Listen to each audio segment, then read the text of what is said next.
Usually I ask people, what do you do to build your business to 6 figures faster? But I don't want to ask that of you today because I really want to dig into this relationship piece. And really, it's the self-love piece. So I want to ask for you, what would you say are 3 top tips to love yourself more? Because I think that that's such a powerful gift you bring to the world. Thank you. The first is to consider your own needs at least as much as you're considering the needs of others. So that's baseline. I will go on to say, sort of for extra credit, give yourself permission to consider your needs even more than you consider the needs of others. And then the real boundary ninja move is consider your needs first before considering the needs of others. Okay. All of this has to begin with your willingness to consider your own needs at least as much as you've been considering the needs of everybody else.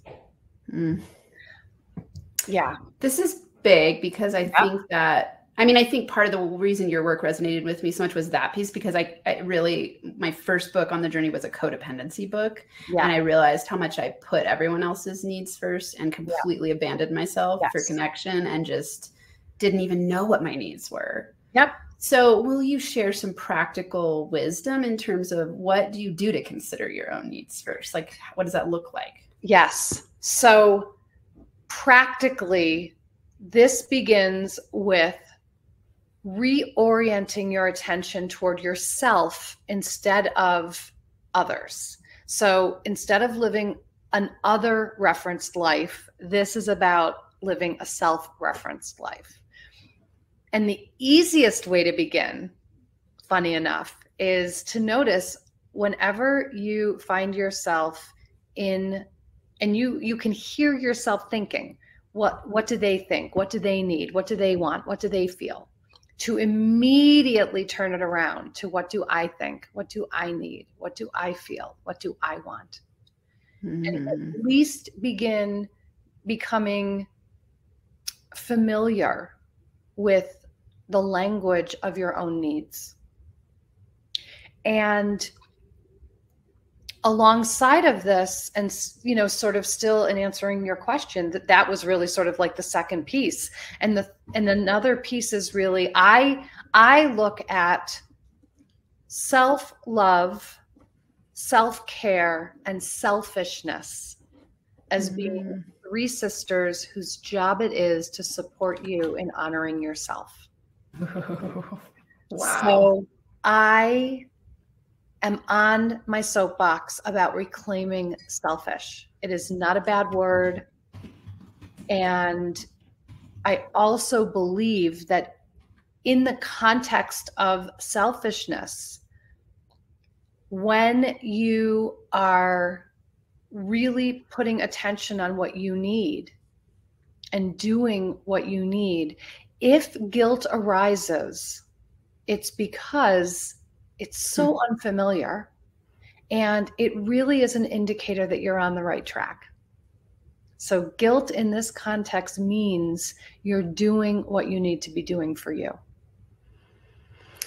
I like that you said this, because I think that it's pretty common to feel guilt in those moments because it's so foreign to take care of yourself if you've been a chronic people pleaser. That you go, oh, this feels wrong or bad to take care of myself. Yeah. And I want to tie this in here to entrepreneurship, because I think that imposter syndrome in big ways causes, especially, I could say both men and women, but it causes women a lot of times to not celebrate their wins because it feels selfish. They're going like, I've already put so much time into my business. Now I need to focus on my kids. And then you just get drained because you feel guilty taking care of yourself. And even if you don't have kids, it's like, it could be your partner. It could be, you really, I notice a lot of entrepreneurs neglecting themselves. Right. And I also think that ties into the way that most people, and again, I'll say most women, have learned to bond over their suffering. Mm-hmm. And I love to support bonding over success.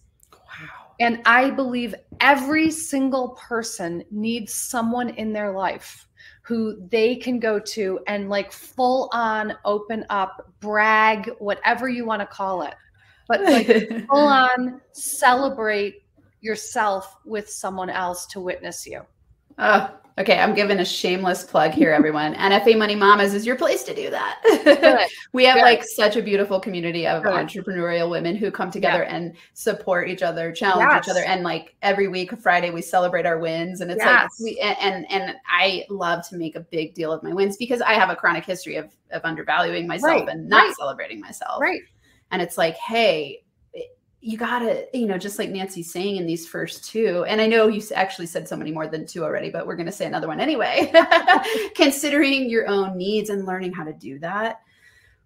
That's been a long journey for me. And just being able to know, what do I need? How do I feel? How do I articulate it? How do I ask someone of it with, you know, someone else to fulfill my needs without feeling guilty? You know, my poor ex-husband, in a lot of ways, like, I just expected him to read my mind and fulfill my needs. And then I blamed him when he didn't, even though I didn't even know what they were. You know? Like I had no clue. And that was something that him and I got to talk about afterwards. It was like, wow, this is big growth to be able to state your needs. So everyone here practice this. Like, and I would say in celebrating your wins. So in this tip 2, reclaiming your selfish and really starting to celebrate yourself, put in the comments some way you reclaim your selfishness and celebrate yourself, because this is really important. Yeah.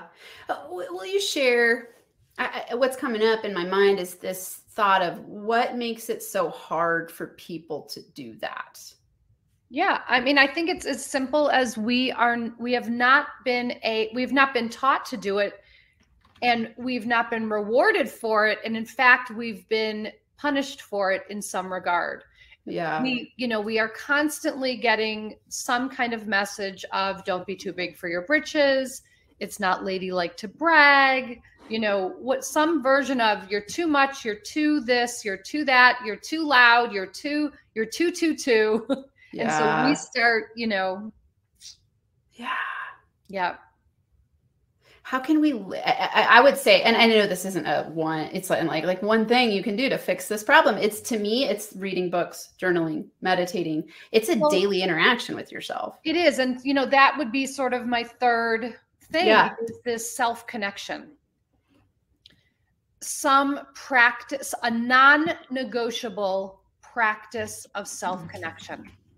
So for me, it's meditating and journaling. For some people, it's dancing. For some, you know, not something that you're doing as escapist, but something you're doing to actually come back in, to really spend time with yourself.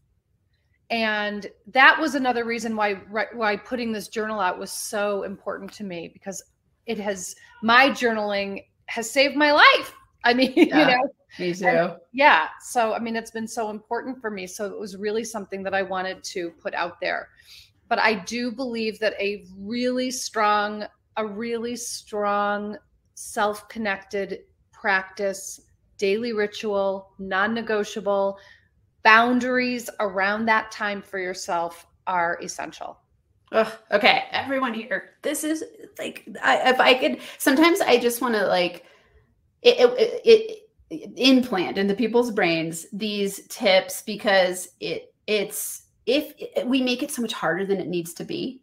And the reason is because we're not willing to sit in that discomfort and see what's on the other side of it. And so one thing I want to point out to everyone here in terms of this non-negotiable practice of self-connection, it's going to feel weird at first. Yes. Like it feels uncomfortable. And you got to sit through it anyway. Like for me, one of the things that I really struggled with was spending time alone. I hated I'm introverted, but I also didn't like to be alone, because then I'd have to face my shit, you know, and I'd have to feel my feelings. And I hated feeling my feelings at all costs. No, I get it. Yeah. I get it. Yeah. And so now it's like, I love hanging out by myself, and I practice these daily rituals. And so, you know, I want to highlight for everyone, again, it's not negotiable. Like this is like a date in your calendar that you do not break. Yeah. Because you're gold, and treat yourself like gold. Like you wouldn't set an appointment with a friend and not show up. They wouldn't be your friend if you kept doing that repeatedly. right? Absolutely. You're your own best friend, and you want to do this for yourself daily, non-negotiable self-connection.